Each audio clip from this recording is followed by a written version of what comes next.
Can I hold your hand? You asked Bakugo as the both of you stood by the entrance to the corn maze. No, he responded with a scoff. It's not that scary. He walked through the entrance ahead of you, while you followed very close behind, attempting to keep your voice from trembling. They call it a scary corn maze for a reason! You scanned your surroundings and heard the echoes of screams from the people ahead of you, while the sound of footsteps surrounded you. It was nothing but a dark maze. You stayed close to Bakugo, not wanting to get lost within the cornfield. I feel like I'm in that one scary movie about the kids in the cornfield, you squeaked, while grabbing a hold of his shirt. You know, the one that killed adults who entered. Before Bakugo turned to say something, there was movement amongst the corn before a masked being jumped out in front of the two of you. You screamed loudly and hugged onto Bakugo tightly from behind. He grumbled and glared at the masked person who had already moved on and walked back into the cornfield. He's gone. You can let go now, grumbled Bakugo while he tried to pry you off of him. Despite his words, you held on to him tightly. He huffed loudly while he felt you pushing your head against his back. I'm not letting go! Your voice was muffled, but Bakugo could feel it reverberate against his skin. With a sigh, he rolled his eyes and guided you around his body so that you were facing him. He immediately lifted you up off the ground, holding your body close to his. You're a pain in my ass.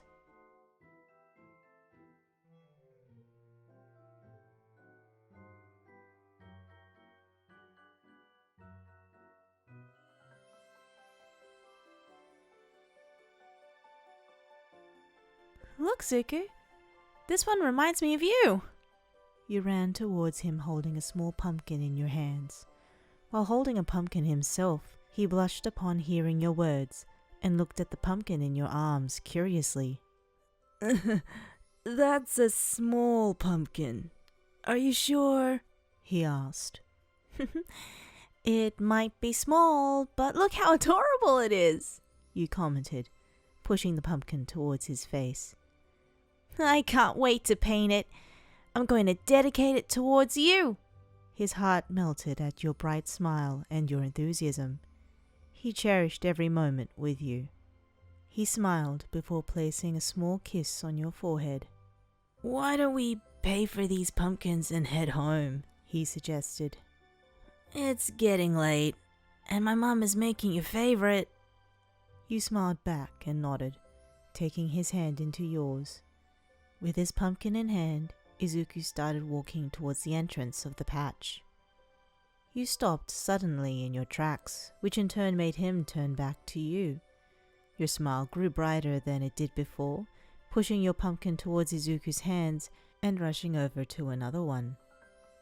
Look at this one, you piped happily. He reminds me of your mom. You picked up the pumpkin that caught your eye, revealing it to be slightly smaller than the one you had before.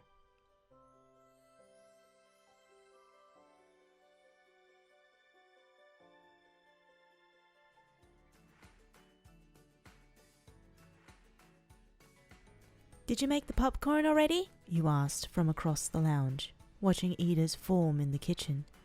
He turned to you while he grabbed 2 bottles of your favorite beverage from the fridge, as well as a large bowl of popcorn in his arms.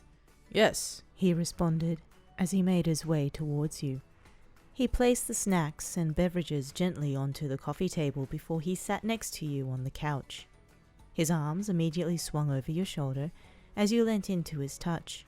What movie did you pick? He asked, looking towards the television screen. Annabelle, you replied as you pressed play on the remote, causing the television screen to light up. As the movie began to play, you looked up towards Iida and smiled. Aren't you going to cuddle me? You asked, tilting your head curiously.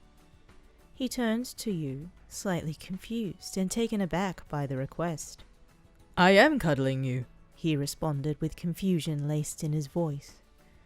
You shook your head and moved into his lap, resting your head on his shoulder. You always cuddle me like this when we watch a scary movie, you explained, as you grabbed his arms and placed them around you in a warm embrace.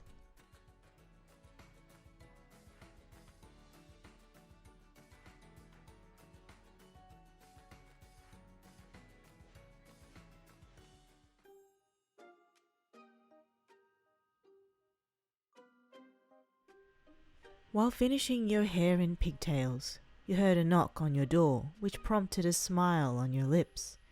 You grabbed your fake plastic baseball bat and made your way towards the door to find Kirishima, ready for trick-or-treating.